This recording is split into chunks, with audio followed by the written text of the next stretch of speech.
This webinar will focus on the first three topics, which is about platform owners.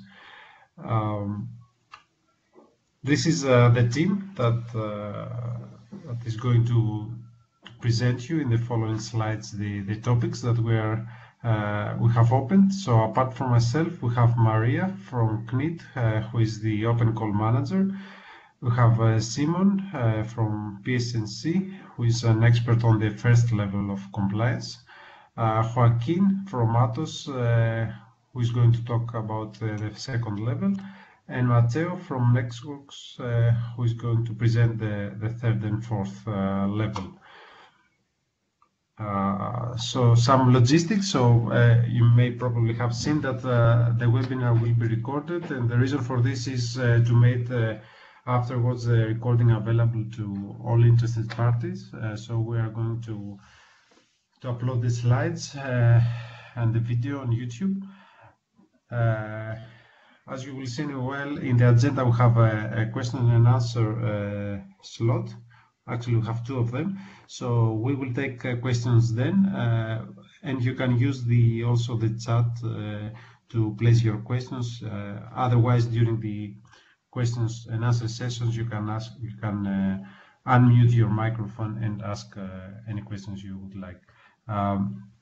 In between, please mute your microphones because will be many people and it will be easy to for the webinar to have everyone on mute. So this is the agenda. I will now move on with the introduction of symbioTe, and then we'll start the presentations for the different levels of the symbioTe compliance.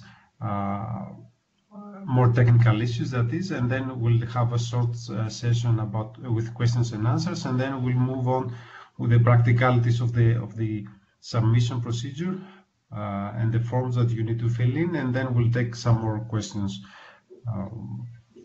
from you. So hopefully we'll be ending at 12 CET.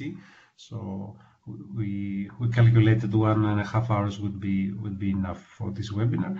But also this depends on your questions, so if you have more questions, please let us know. So to start, for those who are not aware of what is symbioTe about, I have a few slides summarizing what we are working on and what is our vision.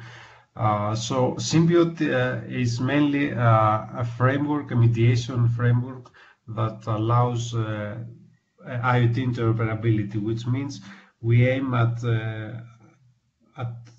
the collaboration of vertical platforms in order to allow for cross-domain applications. So we all know that IoT platforms are more or less vertical solutions that are closed in a sense. So they rarely offer some APIs to be used by external third parties.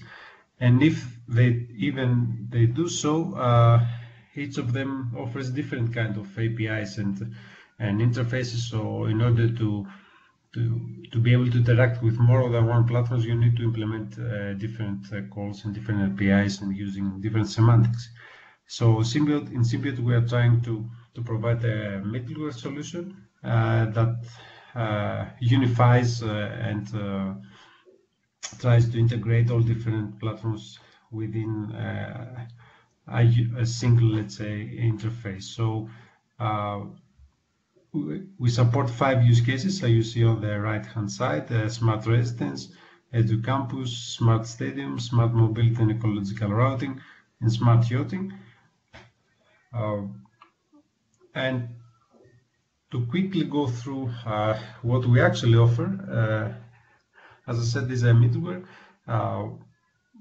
It offers a unified way for IoT platforms to expose their resources and to share resources between federations. So we'll talk in a while what is federation about.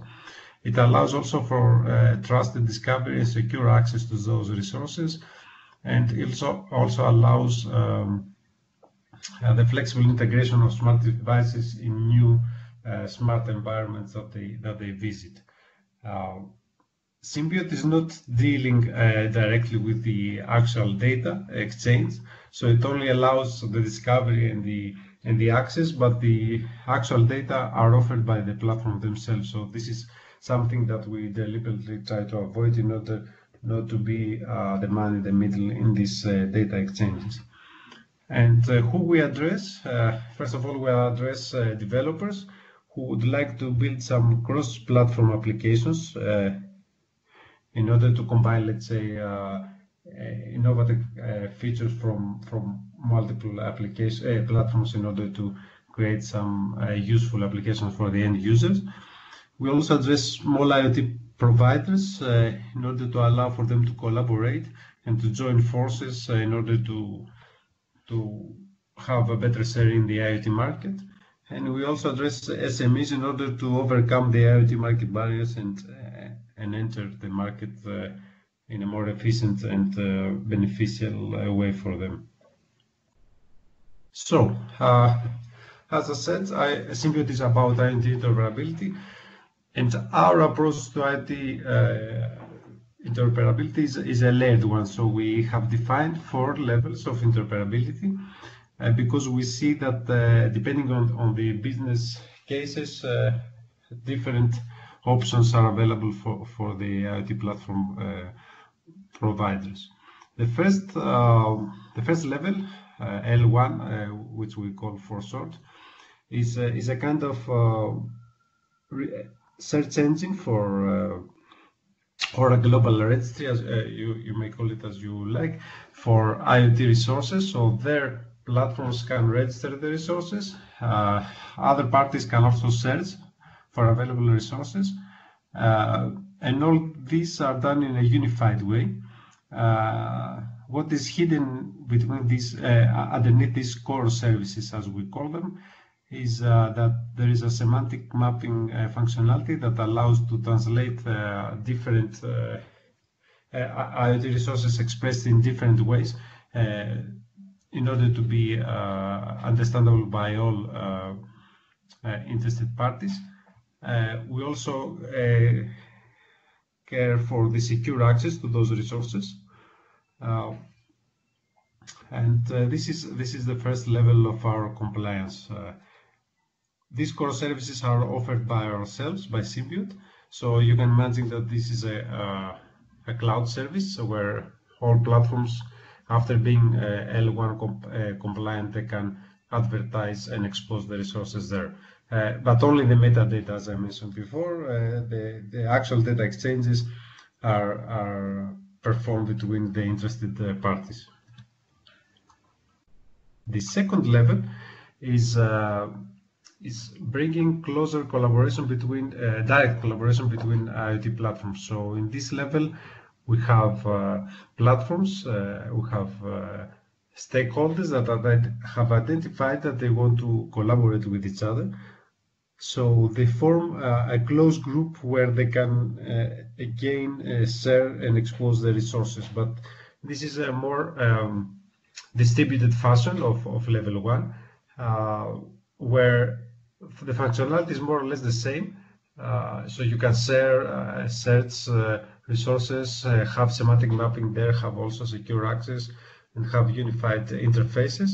But in a closed group, so where also trust issues are more addressed in a more detail, and also fairness of the sharing of resources is also addressed by bartering mechanisms that may reside in this federation. Then we go to level 3. Level 3 we go a bit down to the gateway level, because the first 2 levels assumed that there is a cloud-based backend for the IoT platforms that they want either to expose their resources in level 1 or to form federations in level 2.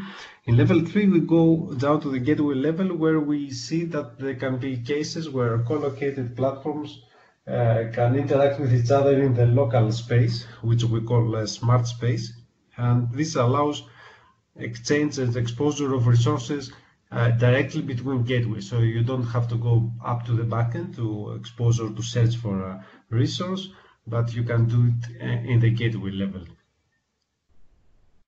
And finally, level 4 is about device migration and device roaming. So imagine that you have, let me show you, that you have here in this let's say smart space a device in the brown space, let's say, and it moves, it reaches the proximity of the green gateway.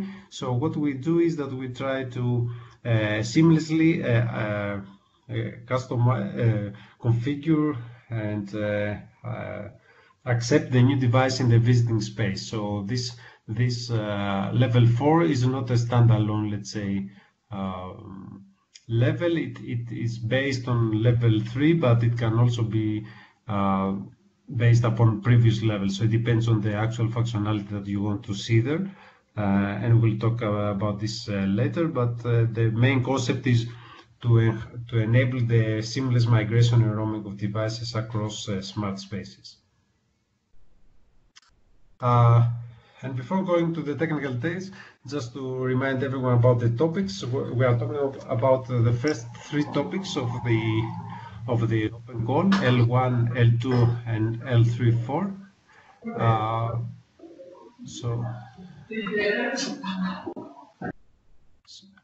Okay, so as you see here, we have the type of applicants that are applicable for each topic. They are mostly IoT platform owners. For the L3 and L4 level, we are also mainly looking for IoT gateway manufacturers and smart device manufacturers. The budgets per extension in each topic is also provided here, and the number of extensions we foresee per topic is also listed. What I would like to stress at this point is the relation with our use cases.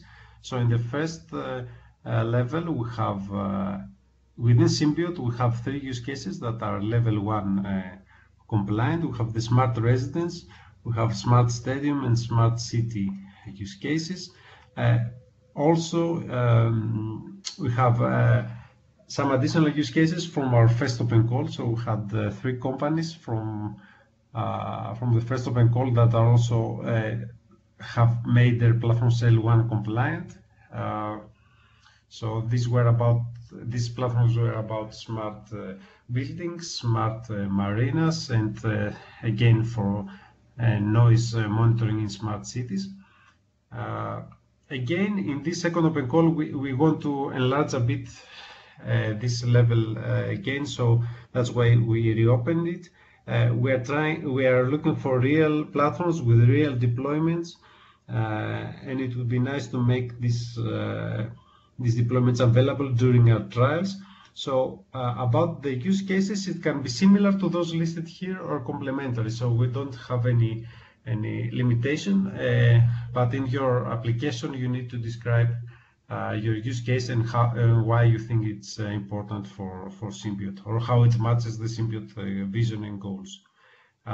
In the first level, we are looking again for real deployments, but since this is about platform federations, you need to choose out of the platforms mentioned here and in the technical documents that are available on our site. You need to choose which platforms you want to federate with, because in order to test your extension, you need to enter one of the predefined federations that we will provide, and it's about smart campus, smart city, or smart residence.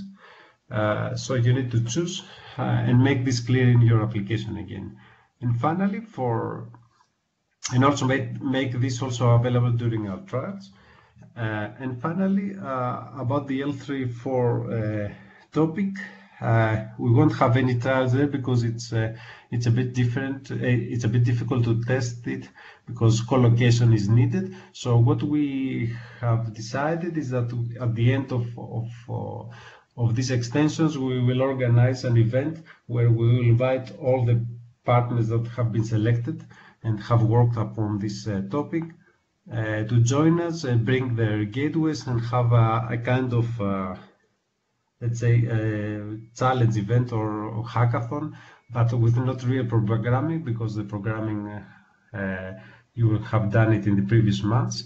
It will be a test. We are going to put some tests to your gateways and smart devices, and we are going to see how you have implemented the features that we envision for L3 and 4.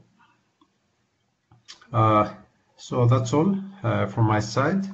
And as I said, we are going now into more details about each level, so you learn a bit more about what is each level, and then you can ask specific questions as well. So I pass the floor to Simon. Hello, I will be presenting level 1 compliant platforms, and we start with a short reintroduction of what is current IoT landscape. So we have these many independent vertical platforms that are offering interfaces, but they are not standardized, and also they are using different information models.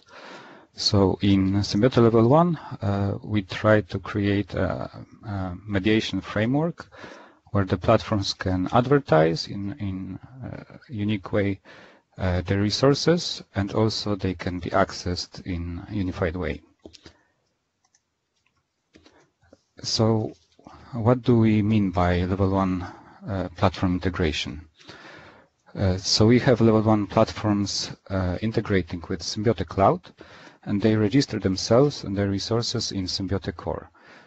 So the core can be thought as a central repository of meta information about platforms, resources, and models. And symbioTe Cloud is a set of components that are running on the platform side, and they provide communication with the real platform through this common interface. So in other words, we have this meta information repository and query engine of the symbioTe Core, and we have this symbioTe Cloud where each platform have their own deployment of the cloud components, and they are sharing the information about the resources in the core. And then applications can search for the resources they are interested in. So for example, if we have some application that is showing temperature in a particular city, then it can search for all the resources from different platforms, and then they can access them using the same unique interfaces to them.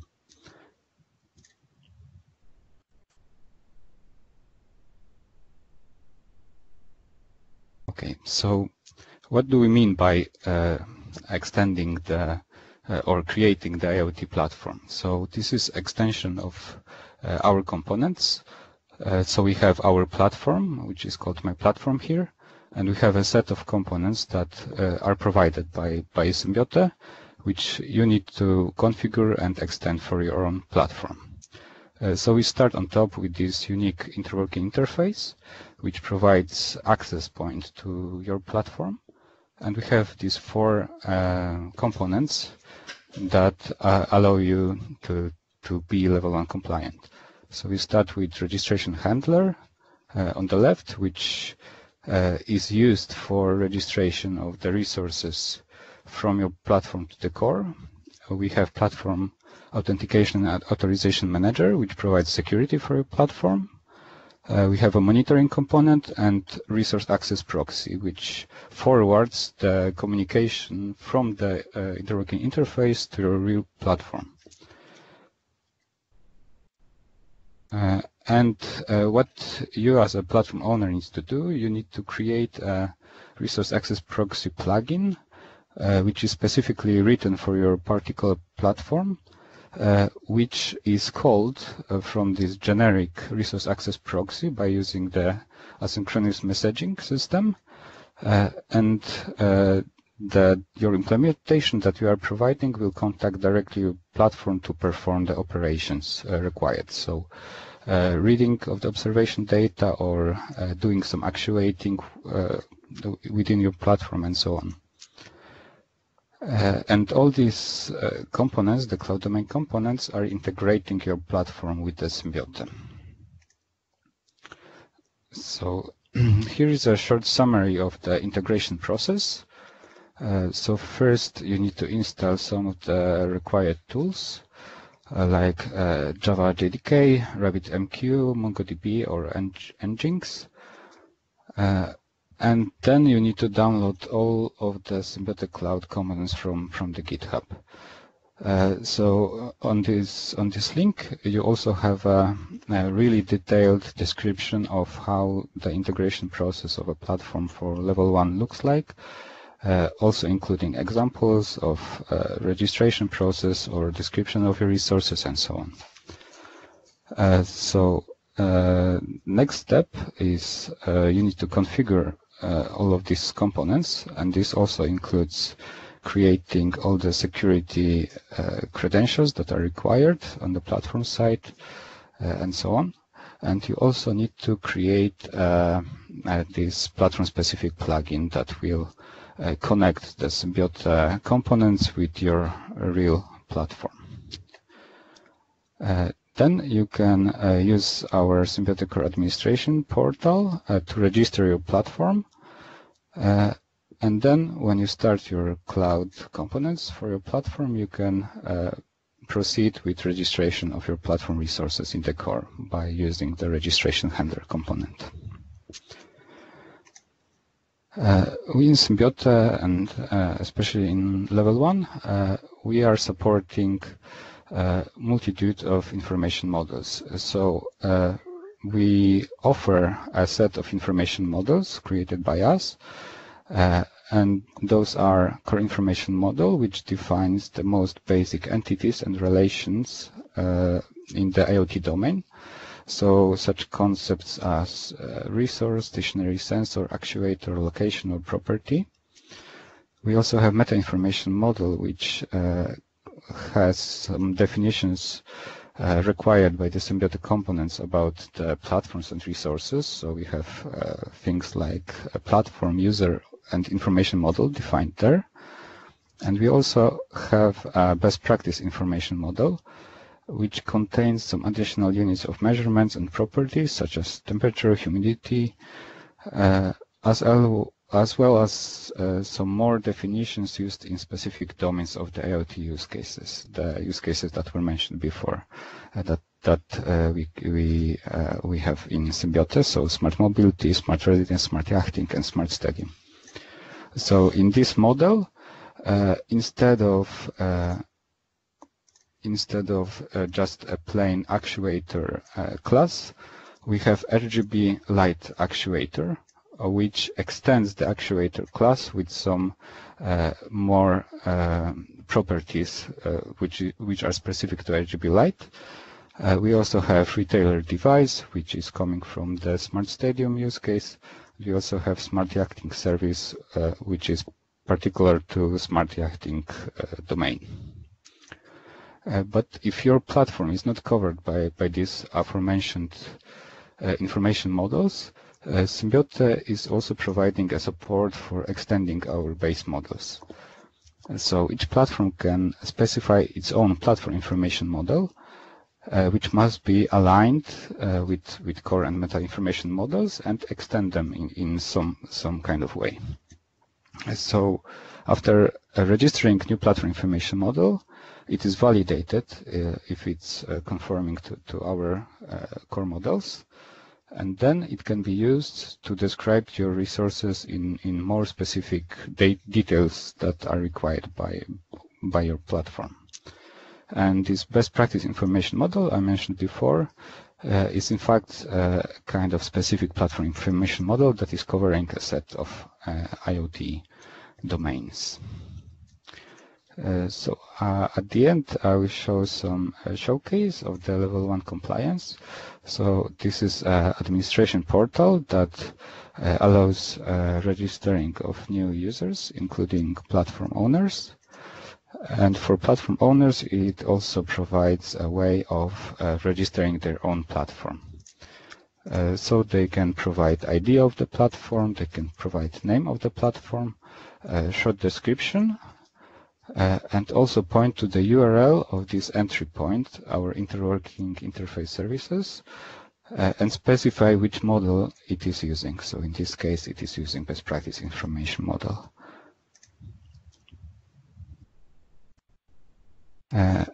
We also have an example of application that is using the level 1 compliant solutions, so the core services and also platforms that are level 1 compliant. So we have a search application that utilizes the query engine of the core services and allows specifying some filtering options such as platform name, observed property, or a location of resources that we are interested in. And it will query the core for all the resources that are fulfilling the criteria, and they are displayed on the map.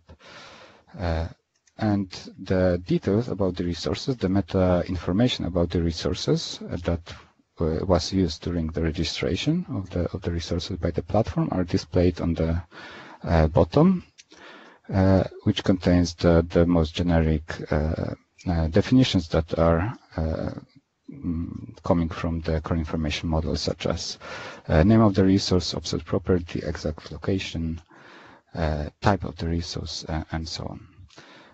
But this application also allows the users to contact directly with the platform to query the contents of the resources. So for sensors, it means that it allows to query for the observation data that was generated from this resource on one of the platforms that is level 1 compliant, and it displays all the, in this case, noise information that is provided by this resource.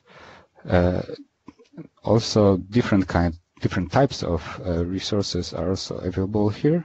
So for the actuating resources, you are also able to perform some basic actuating tasks on them. Okay, now I will pass floor to Joaquin, who will talk about level 2.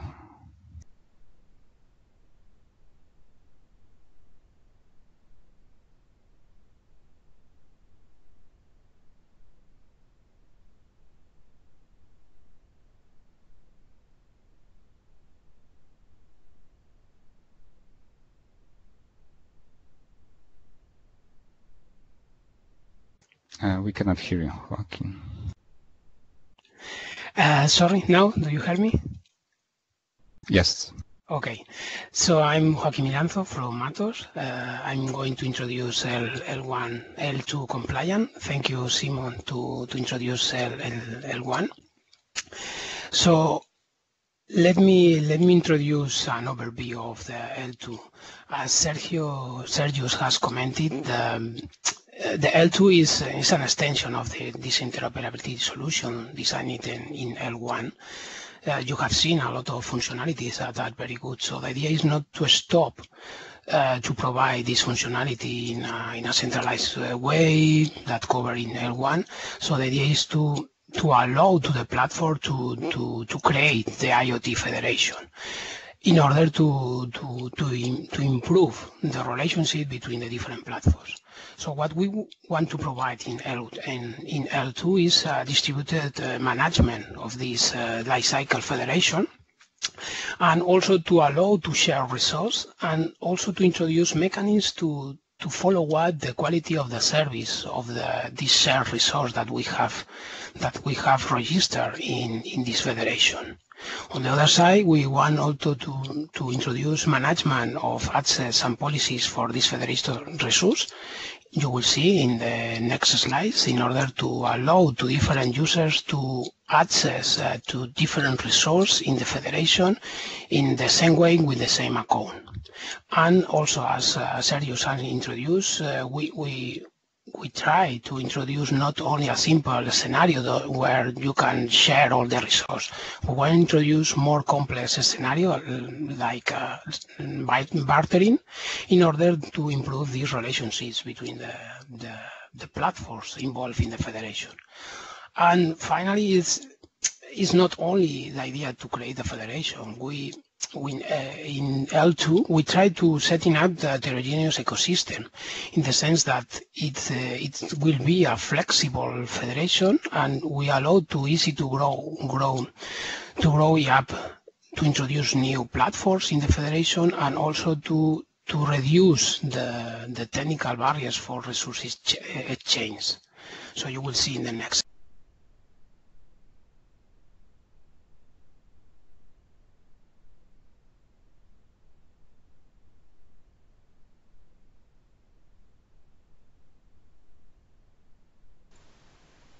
Sorry, Joaquim, we cannot hear you anymore.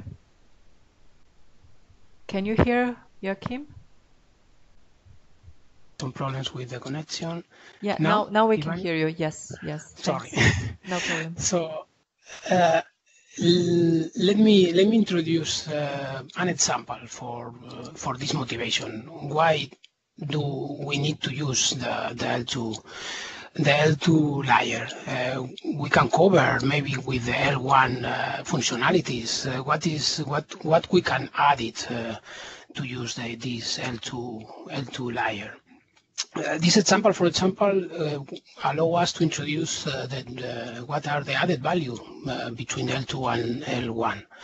So imagine that there are two universities that they have a very good relationships. They are collaboration in different levels for Erasmus, also for collaborating in different experiments and in the project, European projects and so on. So they want to have this knowledge. They want to share the knowledge and the collaboration. So the students they want to upgrade the experiments that they are using with these other universities, and they decide to collaborate and to use not only the engines that they have it in their university. They want also to use resources that are outside the university, but they know that they have this very good relationship between the university. But what is the reality? That the student needs to stop the experiments because there are completely different environments. They need it to different accounts. They have it different interfaces to obtain maybe for the same kind of resource that we have it in the two universities. They have completely different interfaces, and what is worse, the data model in order to analyze the data that you can obtain for this resource are completely different. So at the end, they need to create two accounts or two applications.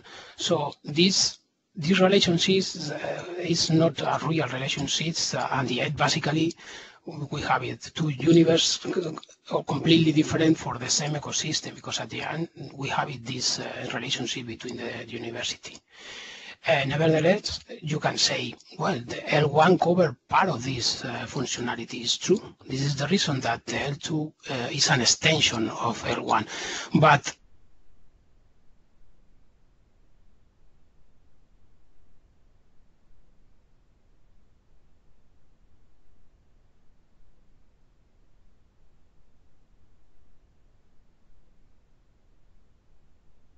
Joaquin, we lost you again.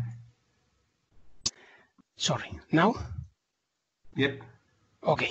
So what L2 offer in order to cover these kind of scenarios that we have introduced in the example?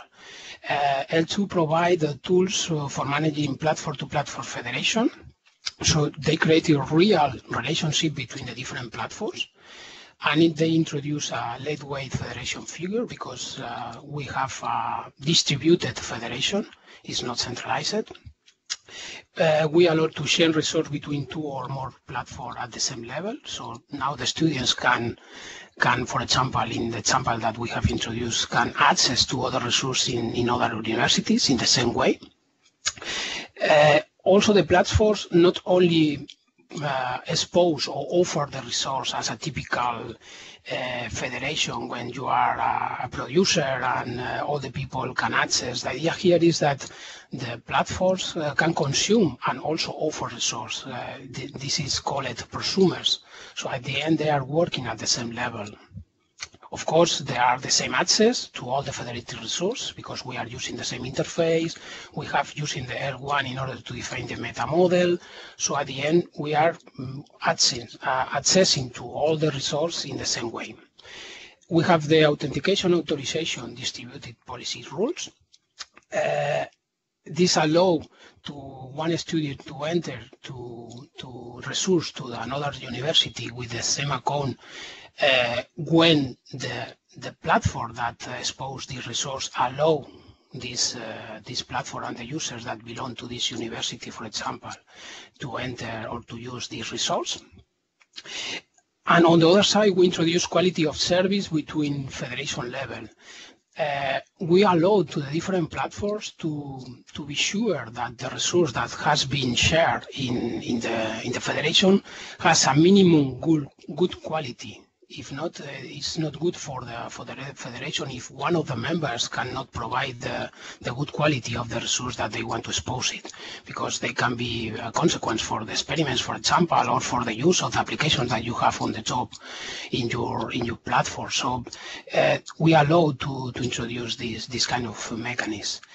Just only to remark that this quality of the service is not between the users and the platform, it's between platforms. So at the end, what we want to introduce in the quality of the service is guarantee what are the minimum service that the platform should be fulfilled in order to be part of this federation. And on the other side, we also introduce the trust values, trust levels of the different levels. For example, we have introduced trust at the level of resource, very low level, at the level of the platform and the federation. The federation is a combination between trust resource and platform.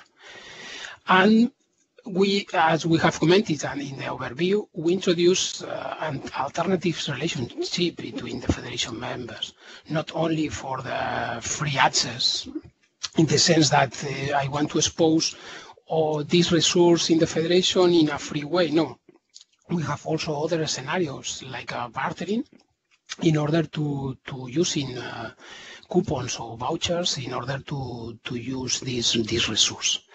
And finally, this is, I think is also very important, is that we allow using this L2 federation the creation of dynamic ecosystem. So you have it a federation, of course, but maybe there is another platform that they want to be incorporated. So they only need to be part of this federation, and the resource that they share will be available for all your ecosystem. But the good thing is that the people don't need to change anything, because at the end, the way that you access to all the resources are the same. Sorry. So let me show very quickly, for example, the classical federation scenario. You have 3 platforms with the resource for all the.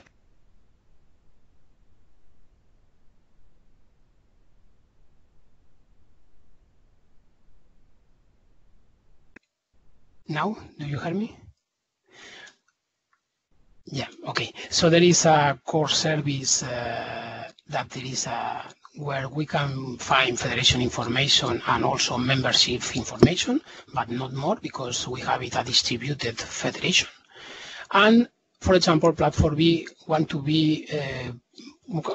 federate with platform A, but also with platform C. So at the end, we have it a very flexible tools in order to create a parallel federation for the same platform. So let me show you also the federation creation. That's you will see that the administrator can create using the core service this federation, and the different platforms can be joined. After the creation of the federation, other platforms can be also joined, and what the core service provides is all the necessary information for the federation in order to create this federation and distribute this data in the different platforms. Also, I would like to show you very quickly what is a very high level, the resource management in L2. You will see that it is very similar to L1, but the difference is that now the users can access to the different resources. You will see now. So what we provide here is that the platform owners register the different resources in the platforms, and they decide to share in the federate platform. So the system notify between all the platforms what are the different resources for the different platforms that belong to this federation, and notify that there are more resources that are not for you, for platform A, that also for platform B. But what is different between L1 is that we have not centralized it. It is completely distributed. So all the information is in every platform in a distributed way. So the users that belong to one platform can search this resource, but not only for the resource of platform A. They can also find what are the resources available for this federation in platform B. So at the end, the users can access to the resource of platform A and also can access to the resource on platform B. What is important here is that the access will be the same because the interface are the same, the definition and interoperability using the L1 allow us to access to different platforms with the same account and the same metadata. So how to become L2 compliant? It is an architecture diagram. I don't want to enter now in this webinar in detail of all the components. You have more information in our portal, in the deliverables that we have published in the portal. But nevertheless, I would like to remark what do you need in order to be compliant. So as we have commented, we have interfaces that allow us to connect with the different layers and also with the platforms. So what the applicants of L2 will need to do is to install and configure all the platform service. All these service should be installed and configured, but you don't need to change anything. I mean that we will provide, symbioTe will provide all the information that you need in order to install it and to configure. What also need to do is to integrate and use it, but you don't need to install anything at the core service because it is up and running. Just only need to be, of course, integrate your platform with the core service and use it. And finally, that it is what you need to implement is the RAD plugin, as in the same way that we have it in L1. There are no different because we are using the extension of L1. And also, it is optional, is the compatibility layer. What does it mean, this compatibility layer? If you want to communicate with the resource that you have it in the platform, you need to communicate with the interworking interface. Of course, you can use directly the call to this interface, interworking interface, using the data model that we have defined in the federation. But imagine that you have it the native application that they are working, they are understanding a different meta model. So our suggestion, of course, you can change the native application in order to call directly to this interworking interface, but our suggestion is to provide this compatibility layer. We will also provide examples and documentation how to provide this compatibility layer in order to allow to your native application to using this compatibility layer to communicate with the interworking interface. Finally, I would like to remark how to be federate your platform in the open call. As we have commented, you will need to install and configure the symbioTe components of the platform service. In some documentation is call it platform cloud domain, but for this presentation we prefer to call it platform service in order to reduce the misunderstanding between the vocabulary. And also you need to integrate the platform with the core service and the interworking interface. As we have commented, you don't need to install anything in the core service. It will be up and running to be used, but of course you need to be integrated. And you need to set up the federation, to be part of one of the federation that we have it, and share the resource in this federation. This is the reason that you need to implement the RAP plugin. And optionally, you can also integrate the native application. It is not mandatory. So in the open call, it's also remarked that it is an optional part that you can be integrated with your native application. And finally, you need to provide feedback and comments to improve and to simplify our process to creating IoT Federation L2. And that's all for my part. And I hand over to the L3 and L4 compliant platform.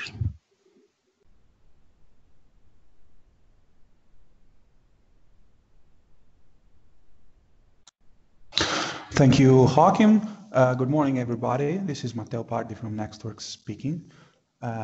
Well, now I'm going to drive you a little bit deeper into the two missing domains of the symbiote stack, which are the smart space domain and the smart device domain. The first one referred to the integration of platforms and devices within smart environments. It aims to simplify the local integration of resources and the reconfiguration of them in a dynamic way. The smart device domain is the way device can roam across those smart spaces and the way that smart objects interact with visited smart spaces. So this leads us to the two main concepts of the level 3 and level 4.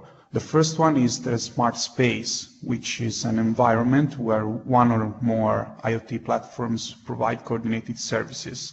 This can be related to a physical space, which can be a home, a building, or even a vessel, or to a broader area, such as campuses or cities. The role of the smart space is to provide a container for one or more IoT platforms and to provide also a reference, an anchor, let's say, for smart devices. It also notifies to symbioTe core new resources that are attaching to the smart space itself and notifies local IoT platforms the new resources that have attached to the smart space. So the smart space allows a smart device to be accessed from components both inside and outside the space itself, providing a uniform access to the associated resources regardless of the owning IoT platforms. In addition to this, resources can also be registered with the symbioTe core, and so this will provide a transparent extensions also for smart devices. The second concept of the L3, L4 is the smart device. In symbioTe, a smart device is a device that can directly interact with a smart space. So it can be any mobile device that is running a proper symbioTe application, or any third-party device with an appropriate wrapper. So those smart devices are interacting with symbioTe without going through any platform, but directly to the smart space. Devices can also move across smart spaces, and this introduces the concept of L3 and L4 compliance. In L3 case, smart devices can be dynamically configured in order to become part of the smart space. In the L4 case, smart devices are nomadic, so they can roam across smart spaces and they can associate with the host smart space, but keeping their identity to the core. So how to become L3 or L4 compliant? First of all, you need an installation of the smart space middleware, which is basically the software provided by symbioTe. You need an installation because, of course, probably for testing purposes and from developing your adaptation layers of your platform or device, you will need something to test it. So you will need a local installation of the middleware in some of your machine, but afterwards in a running production environment, the SSP middleware will be installed directly in the premises, let's say, of the smart space, so by the smart space administrator. The SSP middleware is the one in blue here in the picture, and it's composed by 4 modules, which are the Innkeeper, the RAP Gateway, the local AAM, Authentication and Authorization Manager, and the Smart Space Resource Access Proxy. 2 are the adaptation layer of software that you need to implement to be L3 or L4 compliant. The first one is the RAP plugin, and it's basically similar to what Shimon and Joachim has already described for level 1 and level 2. So it's the adaptation layer needed for your platform or device to communicate from one side with the symbiote, so using the symbiote language, and from the other side with the proprietary APIs of your platform or device. The second adaptation layer is the platform or smart device agent, which basically is needed in order to automatically register the resources of your device or platform to the symbiote world, and also it allows your smart device or platform to access to the other local resources into the smart space. So, in conclusion, there are no implementation differences between L3 and L4, so you just have to implement the same way the plugin and the agent. The differences are specified during the symbiote registration process. So when you are going to register your smart device, you will specify whether it will roam or not. So, well, that's all. So I think now it's time for questions. So I think I can pass the floor to you. Yes, thank you, Matteo. So we can now take any questions you may have for the different levels.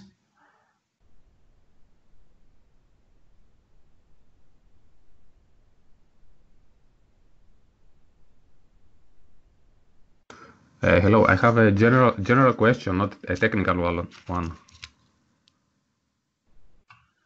Yes, please go on. Just state your name so that we know. My name is Alexandros Stragiadakis and I'm researcher at Forth, Greece. My question is the following. For the successful applicants, how long do you require them to provide their testbed or their application? Is it only during the extension or after the extension as well? Yes, okay, so during the extension you need to make your platform symbiote compatible. The thing is that our trials are also planned for the second half of 2018, and if everything goes well, then also your extension will be running in parallel. So hopefully for centering, we will need your platform to be available till the end of 2018. But more or less, this will be the end of your extension. So after that, after the end of the symbiote, which is also in the end of 2018, I don't think we will need, for the purpose of the project, to have your platforms present. But we would like to investigate. Also, apart from the participation in our protocol, how you would like to keep using symbiote if this enables you to offer some extra services, or if it helps your business. Okay, thank you. Hello, my name is Rocío Martinez. Can you hear me? Yes. Okay. We are still deciding if presenting our platform L1 compliant or L2 compliant. We have been looking for information related with with the platforms which are already L1 compliant and available in the test beds, but we haven't found specific information of the parameters or what offer those platforms. That could be really interesting to know, because depending on that, maybe we decide to one option or the other. Maybe we have looked for that information in the business cases section, in the key facts trials, and for instance in the smart residence business case. Here we can see that 2 platforms are involved. It says here that they are not finalized yet, Symphony and Keola, but we cannot find information about what parameters they measured or where are offered. Is this information available in other part of the web, or?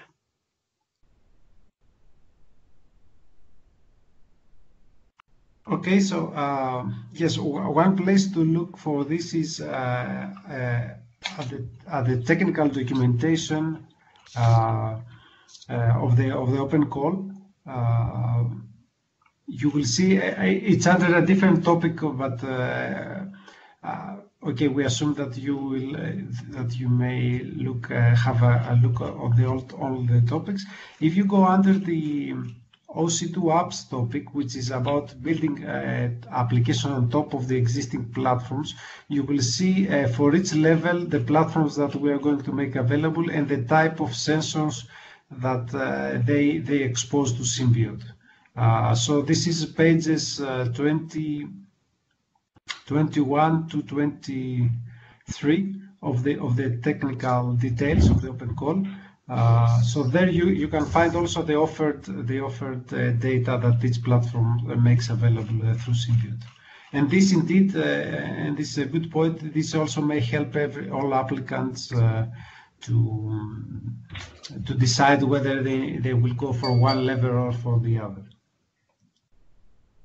But it's a good point, and we will highlight it also in the frequently asked questions to highlight where this information is available.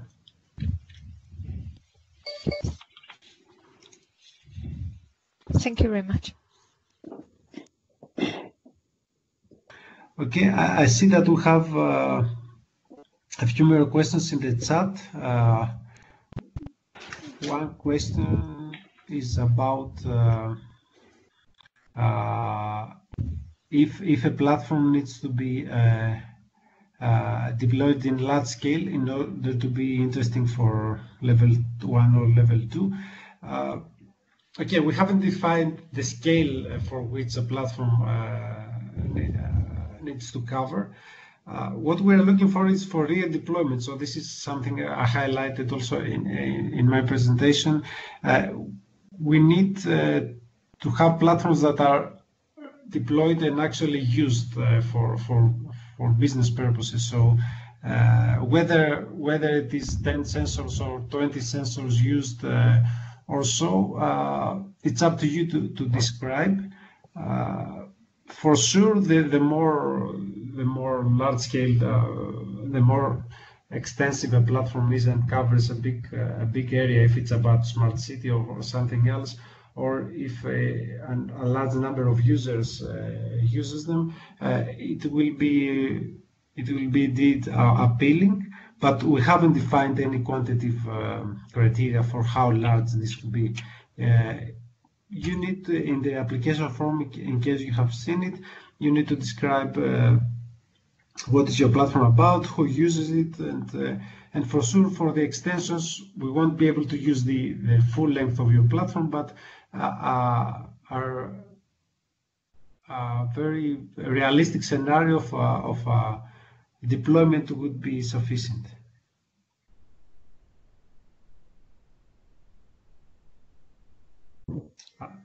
There is one more question. Hi, Sergio. Hello. Hi, this is Walter Coliti from Autosmart. May I ask a question? Yes, of course. Okay. It's a more general question on the definition of a platform, and I missed the beginning of the presentation. Apologize if you have already discussed it. When you talk about platform owner, do you is it a requirement that the platform collects data from devices coming from different manufacturers, or a platform owner can be, say, for example, a company developing some devices, deploying in these devices and collecting data on a cloud platform, on a cloud infrastructure?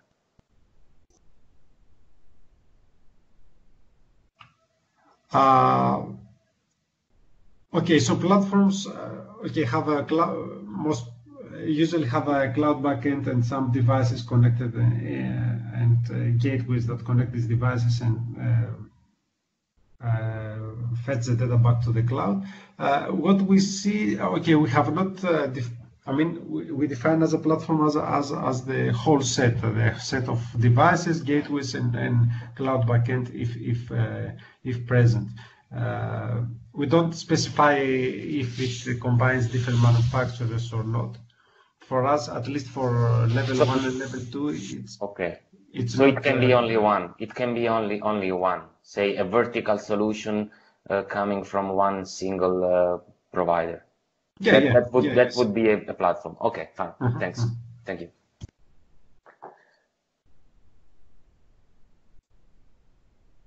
Okay, let me. Yes. Hi, Sergio. This is Nikos from Future Intelligence, Nikos Zotos. I would like also to make a question regarding the data will be shared amongst the platforms.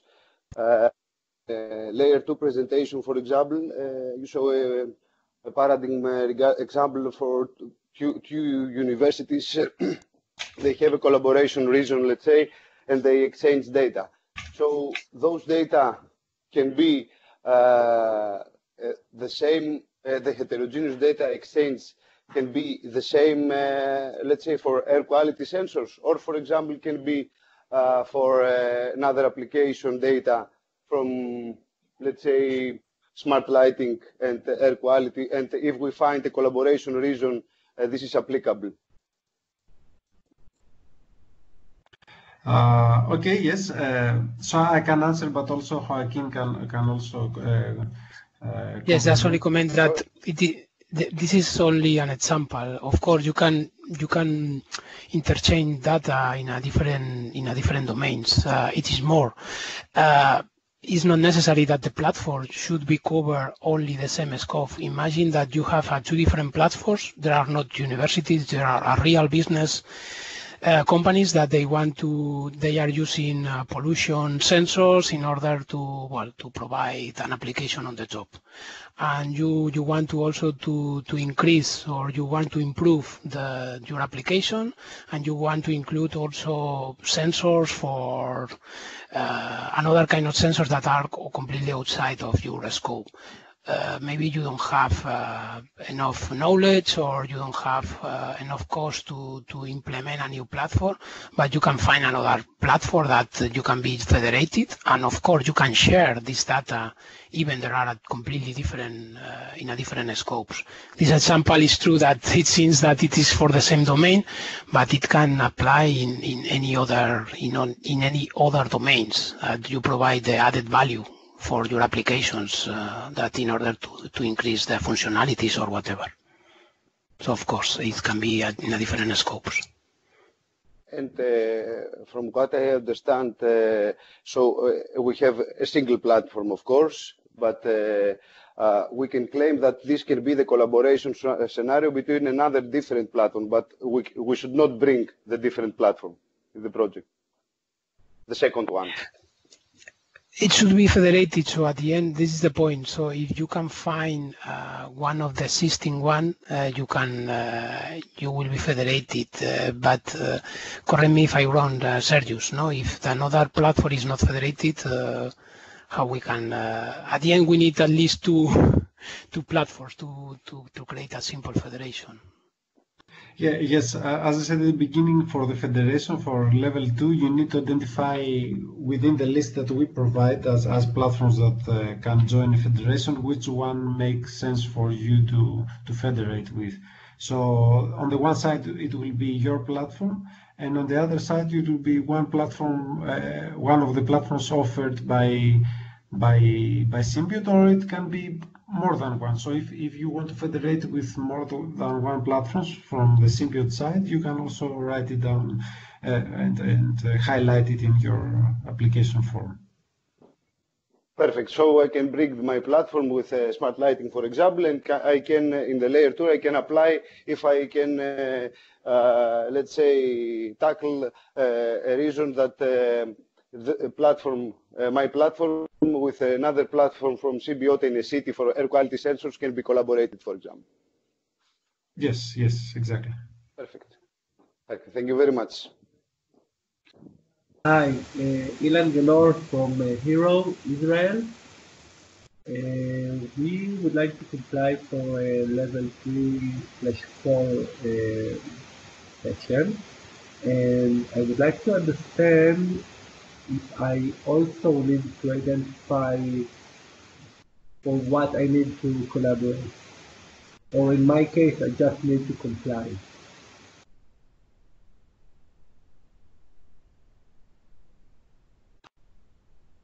So if I understood correctly, you also need to know which you are interested in level 2, right? So you want to check. No, just a second. No, I'm interested in level 3 and 4.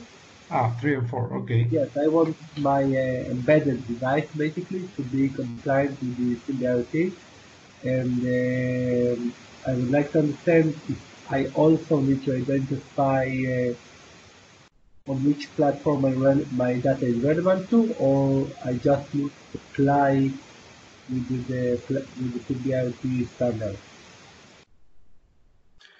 Okay, in level 3 and 4, we don't need. This is what I mentioned at the beginning. We don't expect you to identify some platform to collaborate with. In level 3 and 4, we just need your gateways or your embedded devices to port our agent and to make your device symbioTe compatible independently of what kind of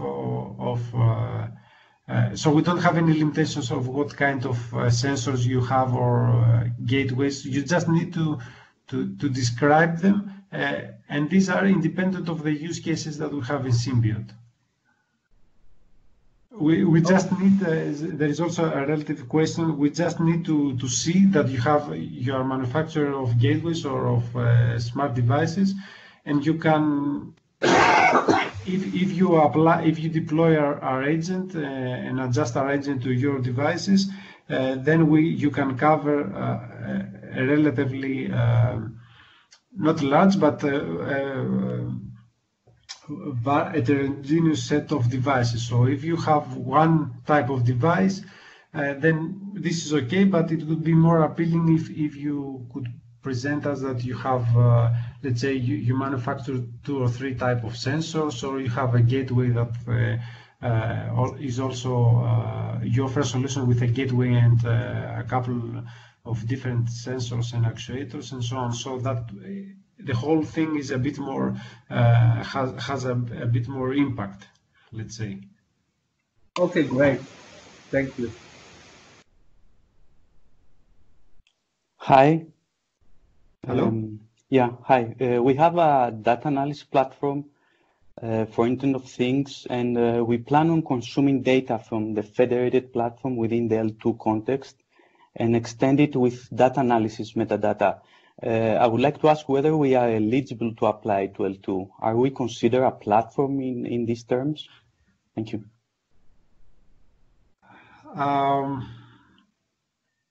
Okay, I mean, if you have only a data analytics platform, then you see yourselves as a consumer only. So in strict terms, these data analytics platforms are not IoT, because IoT we define the whole set of devices, gateways, and a cloud backend. So I would say that you are more applicable in the for the apps, so for us, we define apps as external systems that consume the data. But the app topic, I mean, we are going to have a different webinar in January about this, is mostly about L1 platforms. So you can gather data from the L1 platforms, L1 compatible compliant platforms, and you can offer added value analytics on top of this data. So at least this is my impression, if I could correct your question. So if you have only a data analytics platform, then in strict terms it cannot be considered as an IoT platform.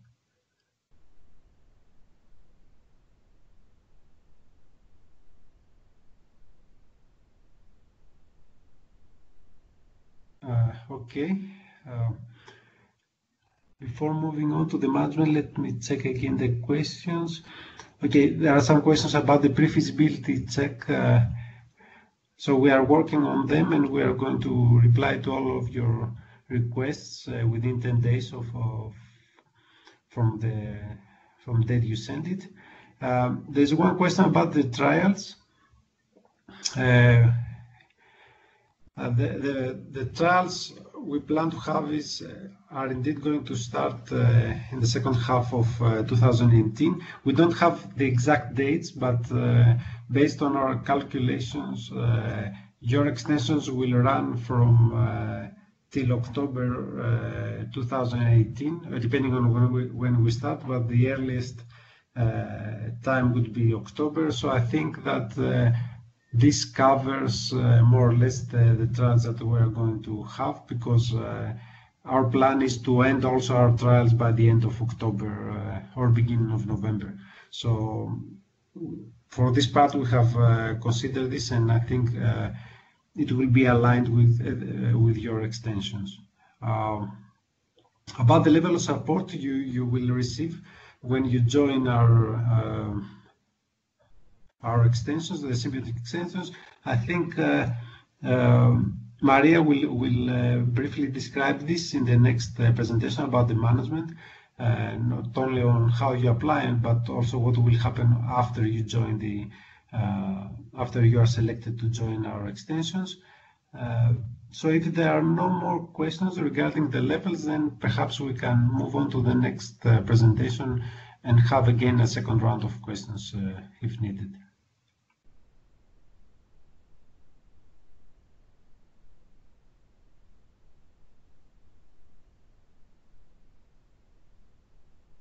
Okay, I see one more question. I think I replied, but maybe also Matteo can help me. So the question is, how do you define a smart space infrastructure? Is it a platform environment, an edge gateway, or what else? And what are the specifics of the 10 devices? Different devices or same devices in multiple numbers?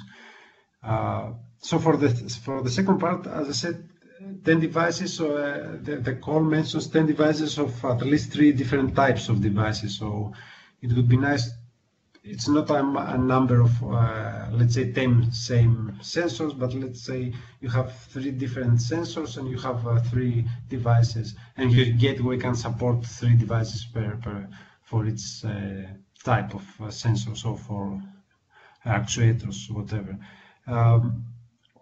The smart space infrastructure, how it is defined, I think Matteo already described this. It's about it's the gateway domain. But Matteo, can you briefly repeat what do we define as a smart space? Yeah, well, basically you just need a machine that is capable of connecting through an IP network. So it's not specified that you need to use a specific gateway or a specific environment, but just a machine where you can deploy and install the symbioTe middleware with, of course, an IP connection on it. Excuse me, Matteo. Walter Coliti speaking about this. I was reading now in the call abstract. It says IP native smart devices. What do you mean by IP native? It's also for the end devices, for the sensors and actuators. Should they be IP, or any other technology is fine? Yeah, well, basically you need something that is capable of connecting on an IP network. So of course, if you are going, for example, to take an Arduino, I make the first example that came to my mind, and to connect it to some different sensor, I mean, with different connecting with different protocols with sensors, but exposing the data through the Arduino, through an IP interface. This is something that you can connect with the symbioTe. Of course, if you want to connect directly with different protocols, this is not feasible because you need an IP interface to connect with. Okay, but it can go via the gateway then. It can be, for example, a Bluetooth device connecting to the gateway, and via IP the gateway connects to symbioTe. Yes, of course. Okay, fine, thanks. You're welcome.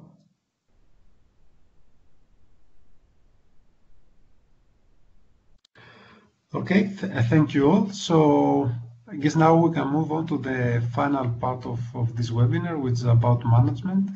So how you apply and what will you expect after you are selected. So I pass the floor to Maria. Thank you very much, Sergio. So, good morning, everybody. With this presentation, we will go through some administrative aspects and eligibility criteria of the open call, and we will focus on some detail of the application form. First of all the information that you need for properly apply are available on symbioTe website. In the page dedicated to open call, you can find a summary related to the funding information, targeted applicants, and a technical description about the 5 topics we activated in this call. In the page call material, in the tab call material, you can find all the necessary documentation for preparing the proposal. The application form then is available on the platform F6S, which is a specific platform used by investors or accelerators. And you can either access to the application form for these 3 topics, but also from the whole topics activated now, directly from the website, the symbioTe website, in the page dedicated to open call, or from F6S. Here I put the direct link to the application form for platforms. The main constraints related to these 3 topics, L1 to 2 and L3 and 4, are that eligible applicants are single startups, companies, organizations already established legally in a member state or in an associated country. We do not accept application from consortia, for example, or coming from third countries. This open call made available a total budget of 540,000 euros, and the most of this budget has been dedicated to platform. The maximum funding, as you can see, are 40,000 euro for L1 and L3-4, and 50,000 euro for L2. Eligible costs for this call are mainly personal cost and travel cost. We will go into deeper detail afterwards.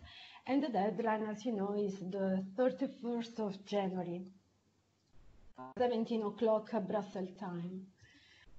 The procedure for subscribing in F6S are detailed in our guide for applicants, and here in this presentation, we want to underline some aspects that require special attention from your side.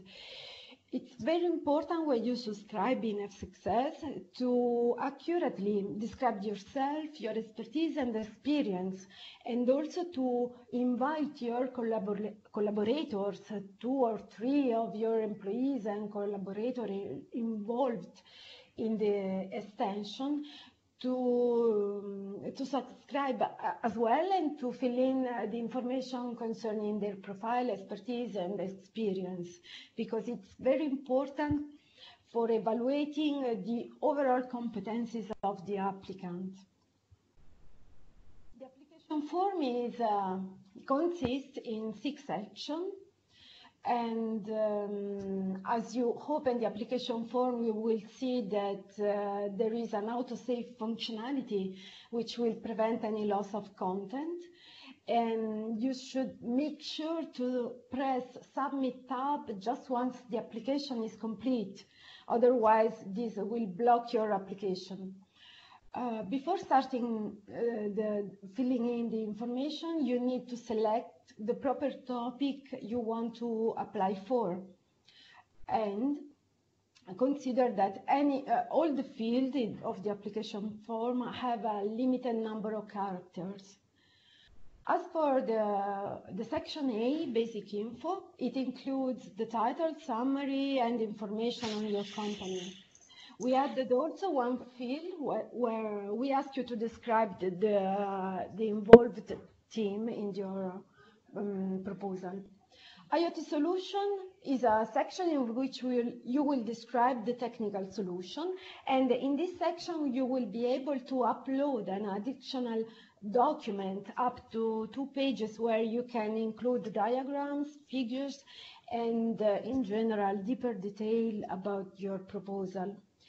Innovation and impact.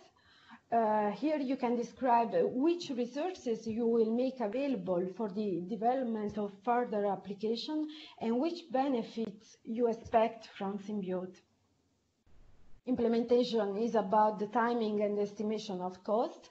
Data management is about the way you deal with personal and sensitive data if it applies to your proposal.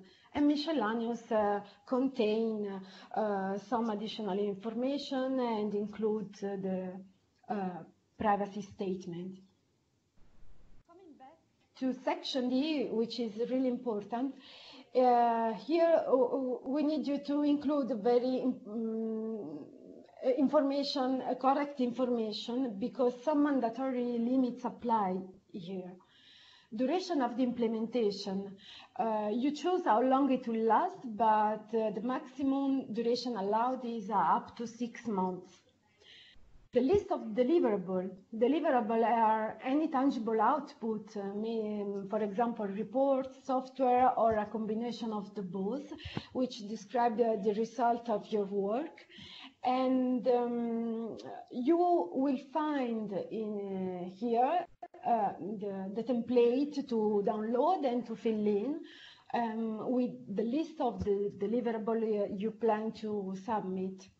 Here we have to underline that there are 2 mandatory deliverables, additional deliverables, which are very important for evaluating your work and for proceeding with the grant reimbursement, which are the intermediate and the final reports.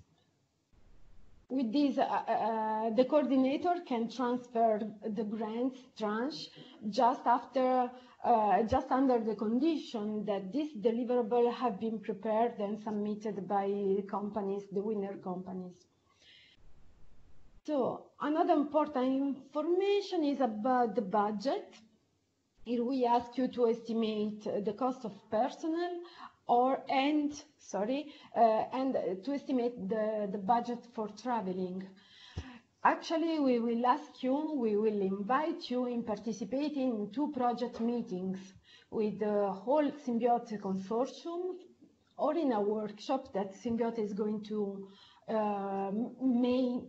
organize in the future, let's say. Here also, make sure to include this cost, and that the total amount does not exceed the maximum eligible funding for your extension. The last field requires here a simplified breakdown of the cost you are claiming. All this information are available in the guide for applicant and in the standard extension contract as well. As for the evaluation criteria, each section of the application corresponds to one or more evaluation criteria. Our panel will evaluate expertise of the team, impact of the solution, business vision, maturity, and approach. Section C is really important to evaluate the establishment of a stable collaboration within symbiote and third parties, even after the end of the project. And the work plan will be evaluated against the criteria of the feasibility and the soundness of the budget. And the data management, concerning the data management, this criterion will be considered only if applicable to your extension. Each criterion will be rated up to 5 points, and the threshold for each criterion is 3 points. One really important issue for you to consider is about the principle that rule the intellectual property right policies. In the symbiote extension contract, we describe the policy about the ownership of result, joint result, and the access right of third parties to existing background of a symbiote partner. Our choice was mainly to keep this rule very easy and light, being inspired to the H2020 general IPR rule, which want to favor the collaboration in the projects. Each party will remain owner of its own result and software, save the case of joint result. In this case, a separate agreement can be put in place for the exploitation. But in any case, symbiote is an open source project, and with this rule, we want to guarantee the interest of proprietary third parties which want to join the ecosystem. So this is more for protect your extension. As for licensing, when you will start working with the symbiote, you will need to install, for example, the license called BSD3 closed license for some component of symbiote. This is a license business friendly and does not imply that the platform owner have to open its platform or the proposed extension. You can find all the information to this license on the TXT available here in this link, and information about all the components of symbiote and related licenses are available on our GitHub. Here also you have the link. What happened after the deadline? First of all, the evaluation process. A panel of independent and symbiote experts has been selected in order to ensure a transparent and fair evaluation. The winning proposals will be notified by the coordinator at the beginning of March and will be invited in signing the standard contract. The symbiote consortium, after that, will follow the extension of third parties through a supporting team. This supporting team will be composed by a technical champion and a business champion. First of all, you will get an initial briefing, trying to focus on the initiation of the work and the extension, and you can ask for support in any case you need. Anytime you need, both from technical and from business. side. That's all from my side, and I hope you gave more a deeper hint about the application form, and thank you. If you have questions. Hi, this is Alon Gladstone with Bureau. I have a very simple question. In the form, first of all, what does the star mean? Because there's nothing corresponding to the star at the end of the question. Sorry, I didn't get. So let's say it says short description of startup, and then it has a little star, an asterisk. Does that mean it's required, or does that mean that read on further? No. The stars means that the field is required. Okay. And to that extent, I'm really breaking my head on what is the definition of affiliate, which is a requirement. Is it talking about myself, or do we need to approach this with, because if I'm a startup, then that's all I have to do is just affiliation type, because you've already gotten the information from LinkedIn that looks fine, so I didn't understand why I need to redo it again. Yeah, because the reason is that rewriting your expertise and experience, you can underline something that through LinkedIn is not really clear. You can underline the specificity of your CV that fit with this extension. Okay. With this field, let's say with this IoT ecosystem and so on. That's why we ask a short but a focused description. That I understand. It's just the affiliation kind of threw me off, because in other applications, they wanted you to come in pairs, like to be paired up with a bigger company or a university, and I just wanted to make sure that I read this correctly. Okay. But it makes sense now. I mean, that's how I did it anyway, but I just wanted to double check on that. Okay, thank you. Any other questions? Yes, it's Rocío speaking. Can you hear me? Yes. Okay, I would like to ask you, I haven't found in the form, I thought it could be in implementation section, but I cannot find it.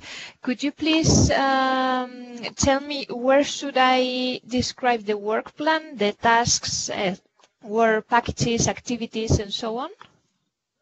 In the section D, sorry, I come back with the presentation. Here, not section D, is implementation here. This is just a screenshot, but here you can, of course, give more detail about your solution, and you can include, for example, a work breakdown in the additional document, technical document that you can upload. It is a document that should be up to 2 pages, and there you can include diagram, tables, and any specification you think is important for us to know, let's say, under technical point of view. Sorry, you are talking about point number 20, aren't you? Or where exactly, in which file to be attached? In the list of deliverables, I don't know exactly which file are you talking about. No, it is not in the list of deliverables. Yeah, so maybe I can help. So the thing is that we would like to keep the extension simple. So we don't foresee tasks and work packages. So we just foresee that you may want to organize your work based on some milestones that can be, met by the submission of some simple deliverables, let's say. So they are not deliverables in the sense that the commission wants. So it's just some technical documentation of what you did, marking some milestones of your work. So if you see in the description in point 20, as you said, there is one template. It is a Word template that you download from our site. You fill it in with the timing of the deliverables and a short description of what each deliverable will include, whether it's a report, a software release, or something. And then you upload it with the choose a file option as PDF. However, so this is all. We don't need to. We don't expect that for 6 months you define tasks and PMs and so on. So we would like to keep it simple from this perspective. Okay, Yes. great, understood. Thank you. Yeah. In any case, the technical description can be uploaded at point 15. So that's for completing Okay. the question. Thank you very much. You're welcome. I see some question in the chat. It is possible to submit 2 applications. We have different proposal for L2 and L3-4. Yes, you can. Stelios, you can submit, but at the end, we can find just 1 application. Another question from Giacomo. Can 2 companies participate as a consortium? No. we just accept proposal from single companies, single SME, single research center. I don't know if someone else has any other question.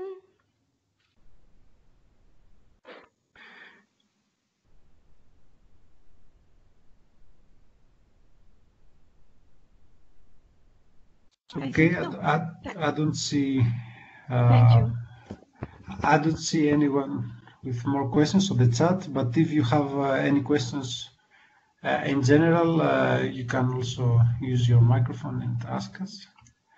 As I said in the beginning, we will publish all this material on our website, and you will get informed by email for this.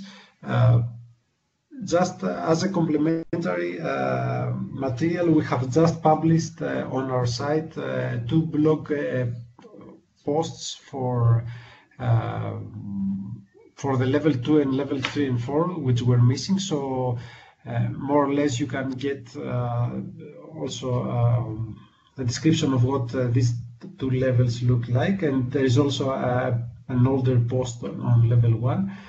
Just to answer something that you may think, but they haven't answered yet. So if you have seen the application form is rather not very technical. So we want to see what is your vision and how would you would like to use symbIoTe. We ask for some detailed technical details about your platform, but these are still high level. So there is a textbooks that you can describe your solution, your platform, that is, and you can attach 2 pages for extended technical description of the platform. But the overall the submission form is not very technical. So we are more interested of why would you like to use symbIoTe, what business opportunities you may see, how you would like to use which level, and so on. And the technical details, for sure, we will sit together and work on them once you are selected. So I wouldn't worry too much about the components presented today or the APIs and so on. The idea is that you get a hint of what all this is about, and you try to describe an extension that makes sense primarily for you, but is also appealing for us in the end. So this is the overall message I would like to pass for this open call. And I see one more question about the webinar for applications and trials. Yes, there will be a webinar planned. Due to the vacations period now, we plan to have it within the first 10 days of January, most probably during the 2nd week, but I'm not sure if we have defined a date yet, but we will for sure announce it on our notification list, and you can get informed by this. It will be shorter because it will be only about 2 topics, but you will get notified. And if you have more questions to ask, you can use, the pre-feasibility check is closed, so we, as I said at the beginning, we are going to reply to all these questions and provide. Sorry, someone is speaking. Ναι, στο μεγάλο. Okay, let me mute some people. Okay, so if you want to ask more questions, either management related or technical, you can submit questions through our help desk service. So again, if you go to our website, on the home page of the second open call, you will see at the bottom two buttons. They are above the apply now buttons, so they are the help desk buttons. So if you have any technical issues or management issues that you want to ask, you can submit your questions there, and someone from our team will reply to your email.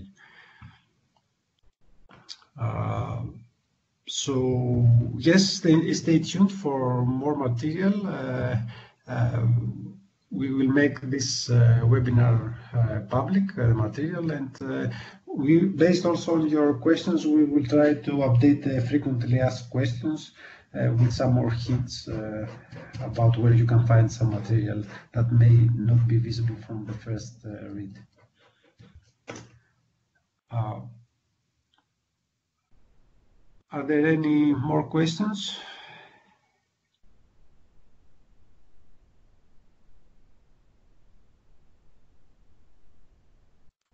Okay, it seems not. So thank you everyone for joining our webinar, and on behalf of the entire symbio team, we would like to wish you good luck with your submissions, and for whatever questions you may have, please don't hesitate to contact us. So thank you again for joining, and we would like to wish you also some nice holidays and relaxing holidays with your close friends and family. So have a nice rest, and prepare for prepare your submissions for our open call in end of January. Thanks again, and looking forward to receive your